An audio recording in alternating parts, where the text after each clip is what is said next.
Olá pessoal, sejam muito bem-vindos a mais um vídeo aqui do canal Historiando. E hoje a gente vai seguir com uma dica literária de um autor que eu gosto muito e que na verdade mudou minha percepção sobre várias coisas na vida. Começo lendo esse pequeno trechinho aqui da contracapa. Quando o Mundial começou, pendurei na porta da minha casa um cartaz que dizia "Fechado por motivo de futebol". Quando o retirei um mês depois, eu já havia jogado 64 jogos, de cerveja na mão, sem mover da minha poltrona preferida. O livro que eu estou falando é Fechado por Motivo de Futebol, do Eduardo Galeano. Qual que é a importância desse livro para mim? Primeiro, ele traz o futebol para a perspectiva histórica, social, para a perspectiva crítica. Por muito tempo, muitos intelectuais trataram o futebol como se fosse o ópio do povo, como se o futebol fosse o verdadeiro pão e circo. Você lembra lá do Império Romano, quando a população estava enfurecida, quando o número de escravizados era tão grande, de gladiadores, quando os tributos eram tão sobrecarregados sobre a classe mais pobre, para que eles não se revoltassem, teve a política do pão e circo, né? Distribuir alimento, muitas vezes bebidas, nas entradas desses eventos, desses festivais, e lá no centro da arena você tinha os gladiadores lutando, você tinha o gladiador lutando com uma fera, com um leão, e isso era um motivo de satisfação, era um processo catártico da população, tentativa de fazer com que essa população não se revolte contra a política imperial. Então isso é o pão e circo, e o futebol muitas vezes é tratado dessa forma. Os intelectuais encararam assim por muito tempo.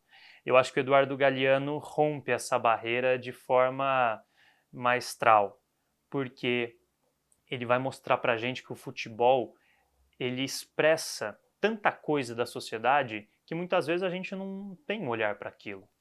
Eu quero ilustrar isso para vocês com uma passagem do livro, está lá na página 120 e se chama O Jogo Mais Triste da História. Eu peço licença para ler para vocês, espero que vocês gostem.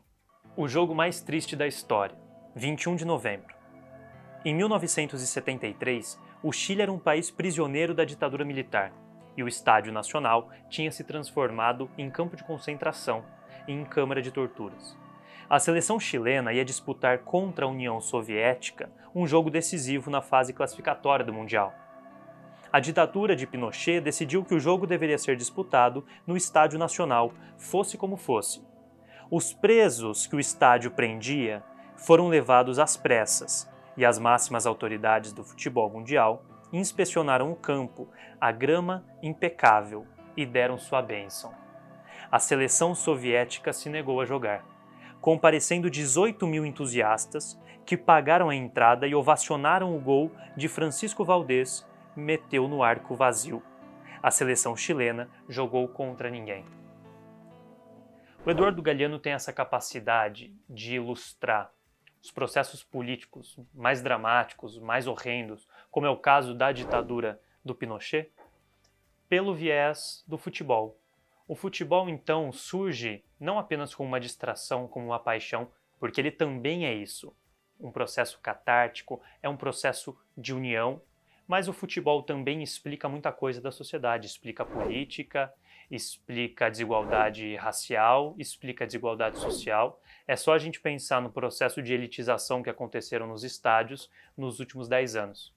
Recentemente eu levei os meus cotoquinhos, uns alunos do 6º ano de idade, lá para o Museu do Futebol, em São Paulo. E no Museu do Futebol, que fica lá no Pacaembu, tem uma seção sobre desigualdade racial. E tem uma sequência de fotos da geral do Maracanã. E lá você percebe que ao longo do tempo, o que foi acontecendo?